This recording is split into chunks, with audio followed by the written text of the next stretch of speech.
Bonjour, bonjour, bienvenue, j'espère que vous allez bien, j'espère que tout se passe bien pour vous. Bienvenue sur cet épisode 55 du podcast de la saison 1.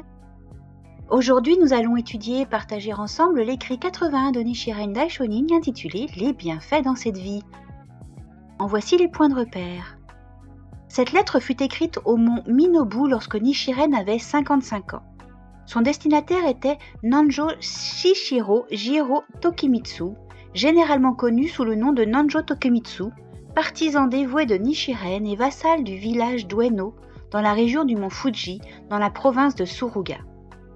Dans cette lettre, citant le Sutra du Lotus, Nichiren dit que ceux qui servent le pratiquant du Sutra du Lotus à l'époque de la fin de la loi, même pendant une courte période, obtiendront des bienfaits incomparablement plus grands que ceux qui servent le Bouddha Shakyamuni pendant tout un kalpa. Puisque tous les Bouddhas ont reconnu la véracité du Sutra du Lotus et le fait qu'il ne contient pas la moindre erreur, on ne peut douter que la loyauté de Tokimitsu lui apportera non seulement de grands bienfaits dans son existence présente, comme le promet le Sutra, mais apportera aussi des bienfaits à son père défunt. Voici donc le contenu de l'écrit 81, les bienfaits dans cette vie. En ce tout début de nouvelle année, votre messager m'a bien transmis vos vœux. Je vous transmets aussi les miens, et j'ai bien reçu vos divers cadeaux, notamment les 70 gâteaux de riz, le récipient de saké en bambou, le chargement de taros, le sac en papier d'algues de rivière, les 2 gros radis blancs et les 7 ignames. Ces articles témoignent de votre grande bienveillance. Il est dit dans le 8e volume du Sutra du Lotus, « Leurs souhaits ne seront pas vains et en cette existence, ils obtiendront des bienfaits en rétribution. » On y lit également, « Il aura aussi en cette existence une rétribution manifeste. » Le grand maître Tiantai a dit, « Le Fils du ciel n'a pas proféré un seul mot en vain, et les mots du roi du Dharma ne contiennent aucun mensonge. » Un dirigeant vertueux ne ment jamais, même si cela doit provoquer sa perte.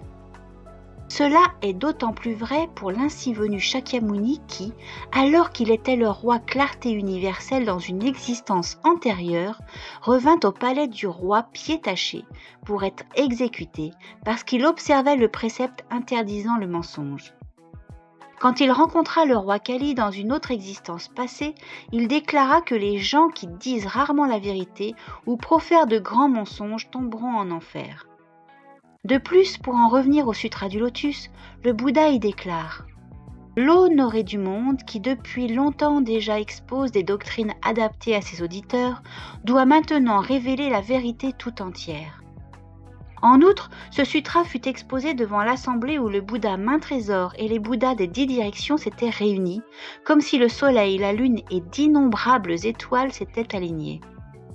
S'il y a des mensonges dans le Sutra du Lotus, en quoi alors les gens peuvent-ils croire ? Ceux qui offrent ne serait-ce qu'une fleur ou un bâton d'encens à ce sutra ont fait des offrandes à 100 000 millions de Bouddhas dans leurs existences antérieures. Cela est encore plus vrai à l'époque de la fin de la loi de l'ainsi venu Shakyamuni, quand le chaos règne et que le souverain, ses ministres et les gens ordinaires vouent tous la même haine aux pratiquants du Sutra du Lotus. Quand ce pratiquant est pareil à un poisson dans une flaque d'eau en période de sécheresse, ou comme un cerf encerclé par des gens de toutes sortes, ceux qui lui rendent visite de leur propre initiative obtiendront des bienfaits bien plus grands que ceux qu'ils auraient acquis en faisant des offrandes au Bouddha Shakyamuni lui-même, seigneur des enseignements en pensée, en parole et en acte pendant toute la durée d'un kalpa. Les paroles d'or de l'ainsi venu sont limpides, le soleil est brillant et la lune est claire.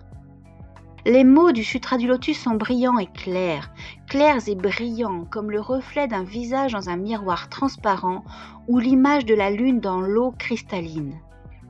Se pourrait-il alors que la déclaration de l'ainsi venu, dans cette existence actuelle, ils obtiendront des bienfaits en rétribution, ou sa proclamation, il aura dans cette existence même une rétribution manifeste, ne soit vide de sens que pour Nanjo Shishiro Jiro. Il est certain que même s'il pouvait exister une époque où le soleil se levait à l'ouest ou s'il devait venir un temps où la lune émergeait du sol, les paroles du Bouddha ne se révéleraient jamais fausses. De ce point de vue, il ne peut y avoir le moindre doute sur le fait que votre regretté père est maintenant en présence du Bouddha Shakyamuni, seigneur des enseignements, et que vous recevrez de grands bienfaits dans votre existence présente. C'est vraiment merveilleux, vraiment splendide, Nichiren. Le 19e jour du premier mois de la 2e année de Kenji 1276, réponse à Nanjo. J'espère que ça vous encourage, j'espère que ça vous a plu, j'espère que vous reviendrez vite. Voilà, n'hésitez pas à partager autour de vous le podcast, à le faire connaître. Abonnez-vous, activez la cloche, ne loupez rien. On est sur Tipeee, Instagram, YouTube, Deezer, Spotify, Apple Podcast, partout. Je vous dis à très très vite.